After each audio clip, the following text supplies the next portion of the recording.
Hello po, it's Teacher Joy of Teacher Joylyn Online Review with the collaboration of NCV Reviewers. And ngayon, magbibigay kami sa inyo ng 1 point in Civil Service Exam.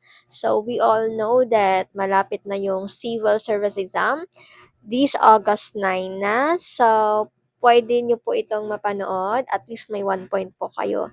And para naman sa lahat ng magte-take next year is meron po kaming ipo-promote mamaya para din po maging ready po kayo sa darating na exam. So, ito na po yung tanong natin. This is analogy question. Alright, ito by the way ay actual exam talaga na lumabas before in civil service exam. Okay, so ito na yung tanong. Compass to direction, vehicle to blank. A, fuel. B, transportation. C, driver. D, road. Okay, you can comment your answer down below bago natin sagutan ang question na ito. So everyone out there, I would like to promote this NCV Reviewers, of course, by NCV Publishing. No, meron po silang books, reviewers for civil service exam, for licensure examination for professional teachers, and of course, for licensure exam for criminologists. So yung mga authors po nila ay kilalang kilala natin, nakikita natin yan sa ating mga feed.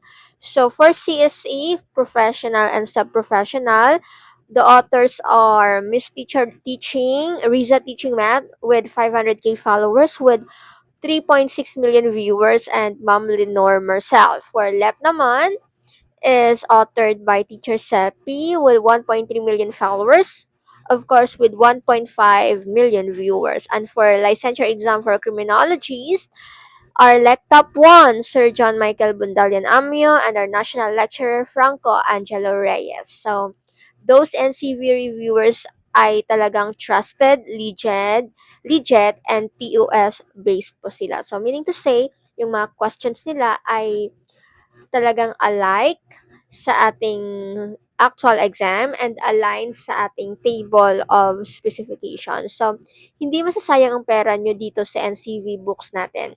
Minsan lang ako mag-promote ng books and itong NCV reviewers talaga ang aking pinopromote since before. So, ito ay nakakatulong sa lahat ng magti-take ng exam. So, for civil, medyo out of time na kayo. So, pwede pong bumili yung mga magte-take next year for civil service exam. Agahan na po ninyong bumili ng NCV books natin at simula ng pagre-review. And of course, for our dear teachers naman na mag-exam this September, you have enough time, no? Bilhin nyo na, avail na kayo, get your book now. Pwede nyo po itong bilhin sa mga national bookstores nationwide, sa ating online libruhan na page, sa ating mga pandayan bookshops, and soonest, no, ay available na din ito sa lahat ng 7-Eleven convenience store. So, very convenient na talaga para sa inyong lahat. And of course, hindi natin pwedeng iwanan ng ating book, no, for criminologists na mag-e-exam naman yan. So, bilhin nyo na, avail nyo na habang meron pang time kasi ayaw kong dumating sa time din na sasabihin nyo out of time na sayang hindi ko pa nabili yan. What if nabili nyo? Di sana pumasa kayo, di ba?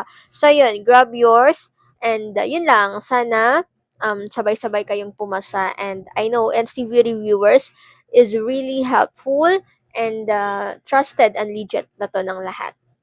Alright, so ayun, go back sa ating question. Ang ating tamang sagot ay compass to direction, vehicle to blank. Ang tamang sagot natin dyan ay letter B.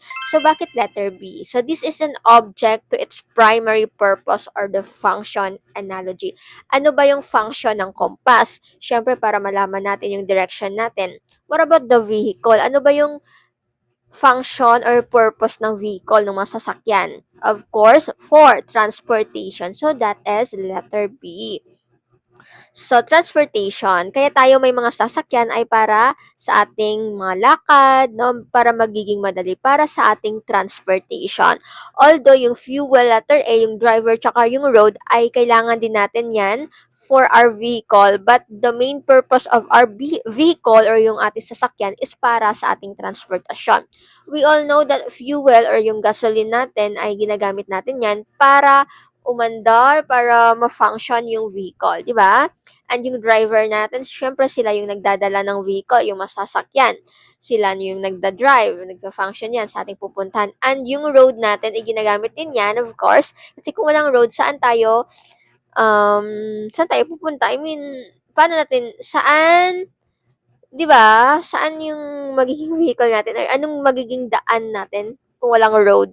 Yun, daanan, syempre. So, yun, vehicle, the main purpose or the main goal is for transportation. Yun lang, letter B po ang ating tamang sagot. And for the last time, I would like to invite everybody na bumili na po, please, please, please, ng NCV reviewers.